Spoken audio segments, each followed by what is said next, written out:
Hello student, आप देख रहे हैं बीडी पाठशाला और बीडी पाठशाला में मैं विवेक द्विवेदी आप सभी का स्वागत करता हूं।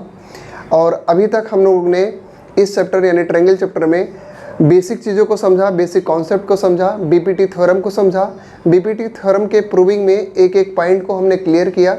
जिन लोगों ने अभी तक उस वीडियो को नहीं देखा है वो जाके एक बार उसको देख लेंगे, अपने बेसिक कॉन्सेप्ट को और क्लियर कर लेंगे।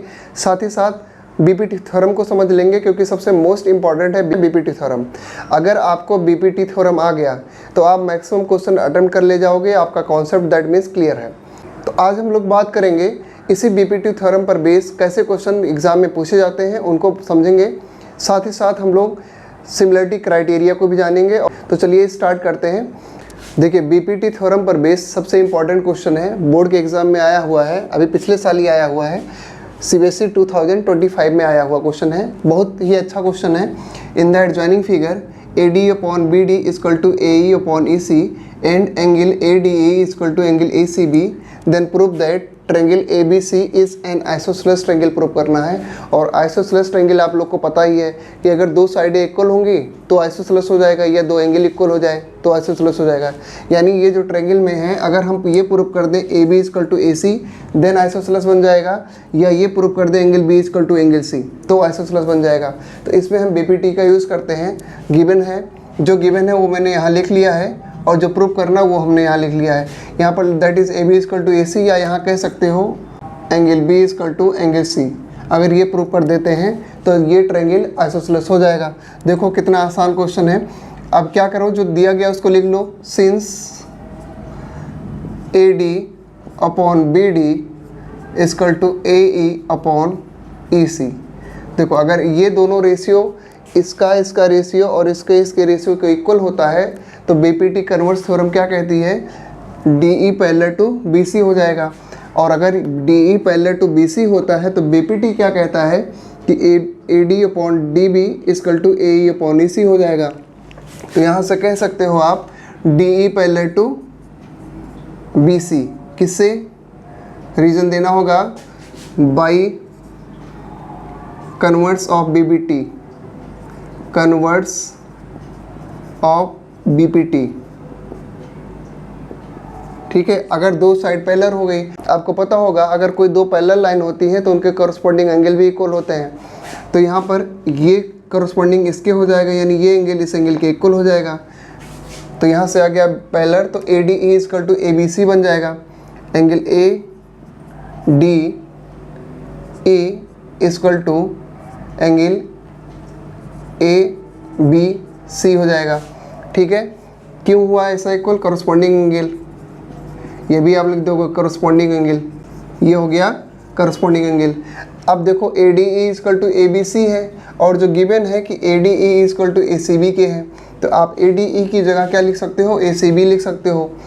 यहाँ लिख देते हैं ADE is equal to angle ACB, ये गिवन है तो यहाँ लिख देते हैं गिवन।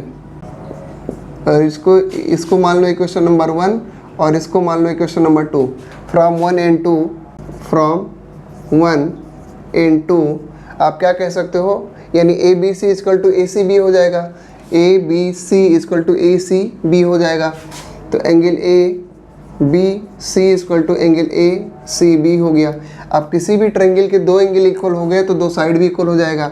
आप यहाँ से भी कह सकते हो कि ट्रायंगल ABC आइसोसेलेस ट्रायंगल हो गया। लेकिन यहाँ से आप क्या निकल के आए, ABC के सामने की साइड AC और इधर ACB के सामने की साइड AB। यहाँ से आ जाएगा AC इक्वल टू AB। यानी किसी भी ट्रायंगल की दो अगर एंगल इक्वल हो जाए या दो साइड इक्वल हो जाए तो आइसोसेलेस ट्रायंगल बन जाएगा। That is triangle ABC is an isosceles triangle. ठीक है, देखो कितना इजी क्वेश्चन था। ये क्वेश्चन बोर्ड में आया हुआ है, एक बार इसको देख लो, अच्छे समझ लो। आते हैं नेक्स्ट क्वेश्चन पर। ये वाला क्वेश्चन देखिए, ये भी इम्पॉर्टेंट क्वेश्चन है, बोर्ड के एग्जाम में आया है, बहुत आसानी से आपको समझ में आ जाएगा। ABCD इज अ ट्रेपेजियम, ये ABCD is a trapezium with AB parallel to DC, AB parallel to DC, E and F are 2 points on non parallel side, ये नॉन पैरेलल साइड हो गई, और इस नॉन पैरेलल साइड पर E और F कोई दो पॉइंट हैं, such that EF is parallel to AB, यानी जो EF है वो AB के पैरेलल है, so that AE upon ED यानी AE upon ED equal to BF upon FC होगा। ये आपको दिखाना है। देखो अभी तक हम लोग जो पढ़ रहे हैं ट्रायंगल पढ़ रहे हैं, और ये हमारा ट्रेपीजियम है। तो ट्रेपीजियम जैसे नाम लिया, यहाँ से हमको पता चल गया कि AB पैरेलल CD होगा, ये तो हो गया। दूसरा ये बोला गया कि ये E और F दो पॉइंट है, ये इसमें EF पैरेलल AB है, इसने क्वेश्चन दे दिया है। अगर EF AB के पैरेलल है और ये ट्रेपीजियम है, तो ट्रेपीजियम में AB पैरेलल टू CD है, तो EF CD के भी पैरेलल होगा।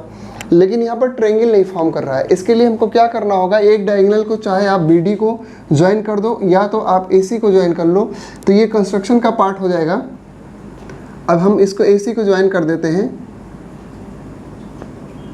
इधर हमने AC को मिला दिया। अब यहाँ हमारा ट्रायंगल बन गया, एक ट्रायंगल ADC बन गया और एक ट्रायंगल ABC बन गया। इन दोनों ही ट्रायंगल में देखा जाए तो सपोज कर लो ये पॉइंट G पर इंटरसेक्ट कर रहा है, तो ये कंस्ट्रक्शन का पार्ट है, इसको लिख लेते हैं। कंस्ट्रक्शन में लिखेंगे join AC to intersect EF at G पर इंटरसेक्ट कर रहा। अब हम ये वाला ट्रायंगल ले लें, इस ट्रायंगल में हम BPT लगा दें, तो BPT के अकॉर्डिंग अगर दो साइड पैरेलल होगा तो उनके कॉरस्पॉन्डिंग साइड का रेशियो भी इक्वल होता है, यानी AE upon ED equal to AG upon GC हो जाएगा। इसको हम लिख लेते हैं प्रूफ में। In triangle ADC EG parallel to CD। अब रीजन देंगे क्यों पैरेलल है, बिकॉज AB पैरेलल टू किसके दिया गया है, ये EF के गिवन है, ये गिवन है, and AB parallel to CD, ठीक है, क्योंकि ये पैरेललोग्राम है, ये भी गिवन है, इसलिए ये इसके EG पैरेलल टू CD हो जाएगा। अगर EG और CD पैरेलल हो गया तो AE upon ED equal to AG upon GC हो जाएगा, AG अपॉन GC हो जाएगा। ठीक है, समझ में आया इतना। इसको हम 1 लेट कर लेते हैं। अब हम दूसरा ट्रायंगल ले लेते हैं ABC को, सेम यही चीज़ यहाँ पर भी करेंगे।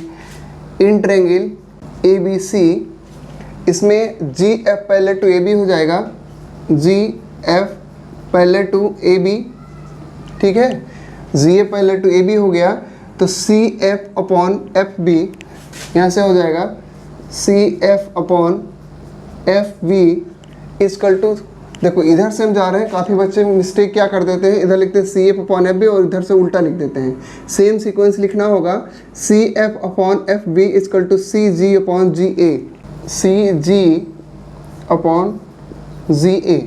यहाँ पर देखो फर्स्ट में निकला AG अपॉन GC, यहाँ पर GC अपॉन AG आया है, दैट मीन्स इसको रेसिप्रोकल कर दिया जाए तो यहाँ से क्या आ जाएगा, FB upon CF equal to AG upon GC।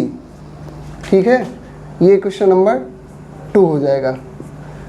अब देखो इक्वेशन 1 एंड 2 से आप कह सकते हो from 1 and 2 AE upon ED equal to FB upon CF या FC। ठीक है, ये आपको प्रूव करना था। इतना समझ में आ गया है, इसको एक बार फिर से ध्यान से देख लो, बहुत इजी क्वेश्चन है, ऐसे ही क्वेश्चन बोर्ड में पूछे जाते हैं, आप आसानी से कर ले जाओगे। आते हैं नेक्स्ट क्वेश्चन पर। देखिए ये वाला क्वेश्चन, देखिए ये भी एग्जाम में आया हुआ है, 2023 में आया हुआ है, इजी क्वेश्चन है, BPT पे ऐसे ही क्वेश्चन पूछे जाते हैं। In the given figure ABC is a triangle in which DE parallel to BC, DE parallel to BC। जैसे ही दो साइडें पैरेलल दिख जाए समझ जाओ BPT लगने वाला है। AD इक्वल टू x दिया गया है, AD equal to x given है, BD equal to x minus 2 दिया है, BD equal to x minus 2 दिया गया है, AE equal to x plus 1 AE equal to x plus 2 दिया गया है, and EC equal to x minus 1 given है। Then find the value of x की वैल्यू निकालनी है। तुरंत समझ में आ रहा है क्या करना है, इतना इजी क्वेश्चन है। In triangle ABC DE parallel to BC ये गिवन है।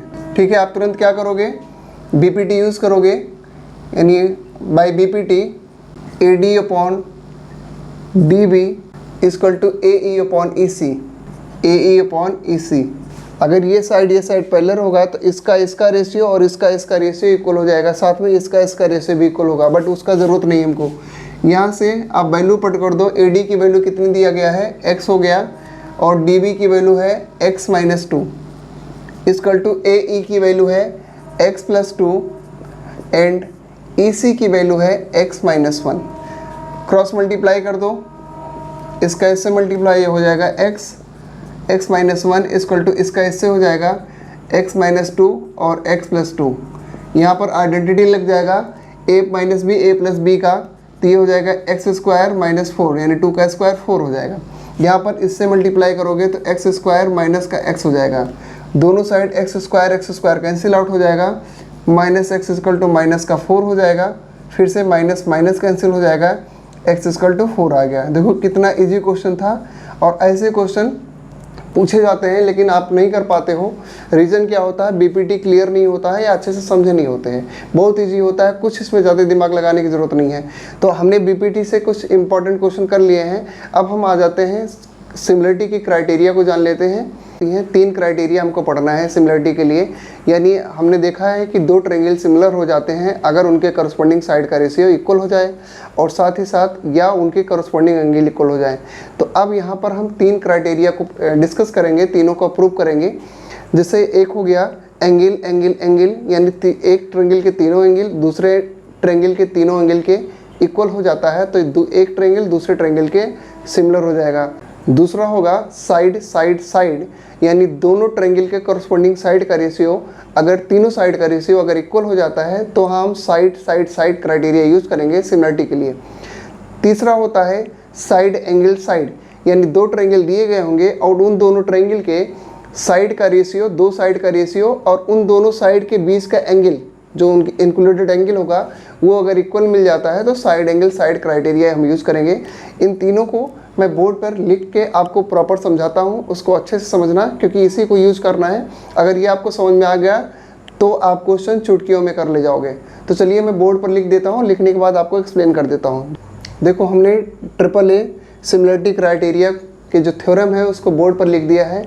बहुत मोस्ट इम्पॉर्टेंट थ्योरम है ये।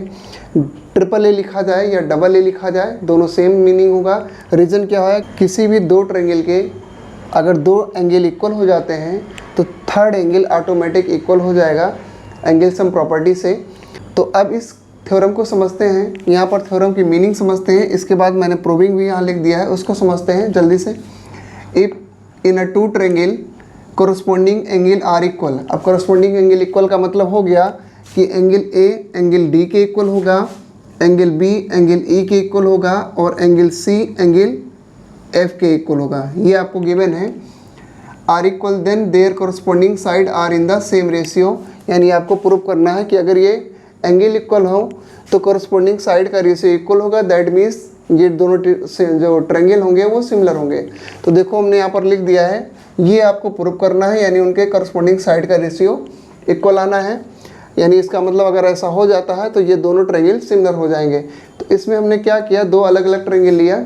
कॉन्ग्रुएंसी का यूज़ करेंगे यहाँ पर, जो आप लोग पिछले क्लास में पढ़ के आए होंगे, 9th क्लास में पढ़ के आए होंगे। हमने क्या किया, जितना AB था उतना ही यहाँ से DP कट कर दिया, यानी एक पॉइंट P ले लिया इस DE लाइन पर। सिमिलरली जितना AC था उतना ही हमने इस DF लाइन पर एक पॉइंट Q ले लिया, यानी DP इक्वल टू AB हो गया और DC इक्वल टू DQ हो जाएगा। और हमने PE को यहाँ से इसको PE को ज्वाइन कर दिया।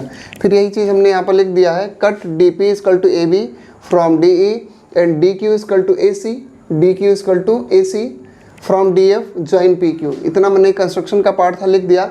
अब हमने ट्रायंगल ABC और ट्रायंगल DPQ ले लिया। इन दोनों ट्रायंगल में AB equal to DP, AB equal to DP हो गया, AC equal to DQ, AC equal to DQ हो गया। बाई कंस्ट्रक्शन में मैंने उतना ही पार्ट लिया है। और angle A equal to angle D given ही है कि तीनों एंगल करस्पॉन्डिंग एंगल इक्वल है, तो angle A equal to angle D दिया गया है।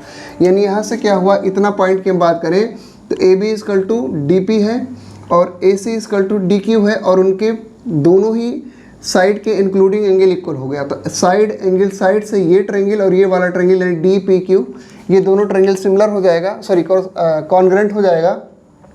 ट्रायंगल ABC ट्रायंगल DPQ के कॉन्ग्रुएंट हो गया साइड एंगल साइड से। अगर 2 ट्रायंगल कॉन्ग्रुएंट हो जाते हैं तो उनके कॉरस्पॉन्डिंग एंगल भी इक्वल हो जाता है। तो angle B equal to angle P के हो जाएगा, यानी एंगल बी एंगल पी के इक्वल हो गया।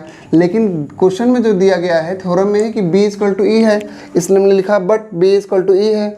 बी इक्वल टू पी हमने प्रूव किया, बी इक्वल टू ई है, दैट मीन्स पी और ई दोनों आपस में इक्वल होगा, तो angle P equal to angle E हो गया, यानी ये एंगल पी एंगल ई के इक्वल हो गया। अगर पी एंगल ई के इक्वल हो गया तो देखो कोरस्पॉन्डिंग एंगल इक्वल हो रहा है। अगर कोरस्पॉन्डिंग एंगल इक्वल होता है that means P Q parallel to E F हो जाएगा। अगर यहाँ से P Q parallel to E F हो गया तो हमने ट्रायंगल डी ई एफ ले लिया, उसमें बीपीटी लगा देंगे, D P upon P E equal to D Q upon Q F हो जाएगा। वही हमने लिखा है यहाँ पर D P upon P E equal to D Q upon Q F लिख दिया। इसके बाद देखो हमने क्या किया, इसको रेसिप्रोकल कर दिया। क्यों ऐसा किया, हमको चाहिए A B upon D E, तो A B upon D E कब मिलेगा, अगर डी पी और पी ई ऐड हो जाएगा तो डी ई मिलेगा, और वो डी ई हमको चाहिए नीचे, ठीक है। लेकिन अगर ऐड करेंगे तो डी ई ऊपर आएगा, इसलिए हमने क्या किया, इसको हम रेसिप्रोकल कर दिए। तो रेसिप्रोकल पी ये हो जाएगा, पी ऊपर जाएगा, पी अपॉन डी पी हो जाएगा equal to Q F upon D Q हो जाएगा यहाँ पर। इसके बाद हमने दोनों साइड 1 1 ऐड किया। क्यों 1 ऐड किया, क्योंकि अगर ये साइड ऐड करेंगे तभी तो हमको डी ई मिलेगा, तो इसलिए हमको वो एलसीएम लेके ही ऐड हो पाएगा। तो हमने दोनों साइड 1 ऐड कर दिया। जब दोनों साइड 1 ऐड कर दिया तो इधर एलसीएम लेंगे, तो P plus D P upon D P हो जाएगा, यहाँ Q F plus D Q upon Q D Q हो जाएगा। तो P E plus D P, P E plus D P दोनों मिलके बन जाएगा डी, ये बन गया डी अपॉन डी पी रहा, Q F plus D Q, Q F plus D Q मिल के डी एफ बन जाएगा, वो D F upon D Q हो गया, ठीक है। अब ये क्वेश्चन नंबर हमने क्या किया, वो जो 1 और 2 लिया था यहाँ पर कंस्ट्रक्शन में के पार्ट से, हमारा देखो यहाँ पर D E equal to D E upon D P equal to D F upon D Q आ रहा है। हमने क्या किया, डी पी की जगह यहाँ पर डी पी की जगह ए बी रख लिया। क्यों, क्योंकि हमको इस ट्रायंगल का इसके साइड के साथ रेशियो निकालना है। तो अब हमने क्या किया, जो हमने डी पी लिया था D P equal to A B था, तो जहाँ जहाँ डी पी आएगा वहाँ ए बी यूज़ कर लेंगे, जहाँ डी क्यू आएगा वहाँ ए सी यूज़ कर लेंगे। वही हमने किया, यहाँ डी पी था तो डी पी की जगह ए बी लिख दिया, यहाँ डी क्यू था तो डी क्यू की जगह हमने ए सी लिख दिया। अब ये हमारा D E upon A B equal to D F upon A C आ गया। फिर हमने क्या किया, इसको फिर से रेसिप्रोकल कर दिया, क्योंकि हमको ए बी ऊपर चाहिए था, ऊपर इसको रेसिप्रोकल कर दिया, तो A B upon D E equal to A C upon D F आ गया, यानी A B upon D E equal to A C upon D F मिल गया, यानी इसका साइड का रेशियो मिल गया। सिमिलरली हम प्रूव कर देंगे कि A B upon D E, A B upon D E equal to B C upon E F. Similarly वही चीज़ हमको दोबारा करना है, इसलिए हम नहीं लिखेंगे पूरा प्रोसीजर, सीधे लिख देंगे A B upon D P equal to B C upon E F हो जाएगा। अब इन दोनों ट्रायंगल को एक साथ हम यूज़ कर लें, तो A B upon D E equal to A C upon D F और equal to B C upon E F. अब इन दोनों इक्वेशन को देखो, A B upon D E equal to A C upon D F के हैं और A B upon D E equal to B C upon E F के हैं, यानी ये तीनों आपस में इक्वल हो जाएंगे। तो हम इन दोनों से कहेंगे A B upon D E equal to A C upon D F equal to B C upon E F. तीनों साइड का रेशियो इक्वल हो गया, दैट मीन्स ये दोनों ट्रायंगल यानी डी ई एफ और ट्रायंगल ए बी सी, ये दोनों ट्रायंगल सिमिलर हो जाएंगे। आई होप आपको समझ में आया होगा। अब इसको एक बार ध्यान से इस वीडियो को देख लो। अगर वीडियो आपको अच्छा लगा हो तो लाइक करिए, अगर आपने अभी तक सब्सक्राइब नहीं किया तो सब्सक्राइब करिए और ज़्यादा से ज़्यादा लोगों तक शेयर करिए। इसके बाद हम लोग पढ़ेंगे साइड सिमिलरिटी को, और उसके साथ साथ पढ़ेंगे साइड एंगल साइड सिमिलरिटी को, और उस पर फिर बेस क्वेश्चन लगाएंगे और एक्सरसाइज पे आएंगे। तो आप हम लोग मिलते हैं नेक्स्ट वीडियो में।